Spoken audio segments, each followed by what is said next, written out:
এই মুহূর্তে সবচেয়ে বড় খবর, গোয়েন্দা তথ্যের ভিত্তিতে জাগির মিয়াকে গ্রেফতার করেছে পুলিশ। জানা যাচ্ছে কিন্তু বাংলাদেশের জনগোষ্ঠী ইমাম মাহমুদে কাফিলা সংগঠনের সক্রিয় সদস্য ইনি এবং আগরতলার জয়পুর থেকে কিন্তু আটক করা হয়েছে।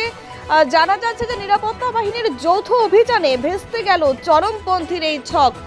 এই সন্দেহভাজন সন্ত্রাসের বিরুদ্ধে ইউএপিএ ধারায় মামলা রুজু করা হয়েছে, তদন্ত চলছে এবং খতিয়ে দেখা হচ্ছে তার অন্যান্য যোগসূত্র বা অন্যান্য যোগাযোগ বা নেটওয়ার্কগুলো কি রয়েছে।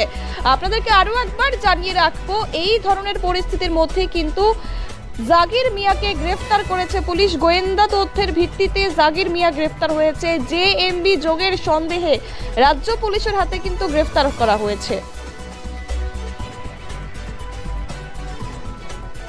এই মুহূর্তে সবচেয়ে বড় খবর, গোয়েন্দা তথ্যের ভিত্তিতে জাগির মিয়াকে গ্রেফতার করেছে পুলিশ। জানা যাচ্ছে কিন্তু বাংলাদেশের জনগোষ্ঠী ইমাম মাহমুদে কাফিলা সংগঠনের সক্রিয় সদস্য ইনি এবং আগরতলার জয়পুর থেকে কিন্তু আটক করা হয়েছে। জানা যাচ্ছে যে নিরাপত্তা বাহিনীর যৌথ অভিযানে ভেস্তে গেল চরমপন্থীর এই ছক। এই সন্দেহভাজন সন্ত্রাসের বিরুদ্ধে ইউএপিএ ধারায় মামলা রুজু করা হয়েছে, তদন্ত চলছে এবং খতিয়ে দেখা হচ্ছে তার অন্যান্য যোগসূত্র বা অন্যান্য যোগাযোগ বা নেটওয়ার্কগুলো কি রয়েছে।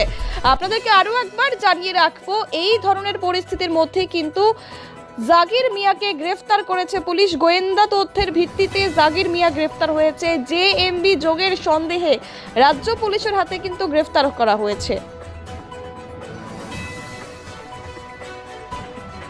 এই মুহূর্তে সবচেয়ে বড় খবর, গোয়েন্দা তথ্যের ভিত্তিতে জাগির মিয়াকে গ্রেফতার করেছে পুলিশ। জানা যাচ্ছে কিন্তু বাংলাদেশের জনগোষ্ঠী ইমাম মাহমুদে কাফিলা সংগঠনের সক্রিয় সদস্য ইনি এবং আগরতলার জয়পুর থেকে কিন্তু আটক করা হয়েছে।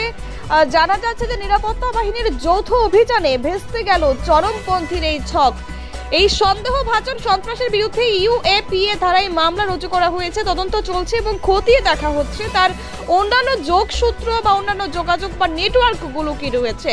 আপনাদেরকে আরও একবার জানিয়ে রাখবো, এই ধরনের পরিস্থিতির মধ্যে কিন্তু জাগির মিয়াকে গ্রেফতার করেছে পুলিশ। গোয়েন্দা তথ্যের ভিত্তিতে জাগির মিয়া গ্রেফতার হয়েছে। জেএমবি যোগের সন্দেহে রাজ্য পুলিশের হাতে কিন্তু গ্রেফতার করা হয়েছে।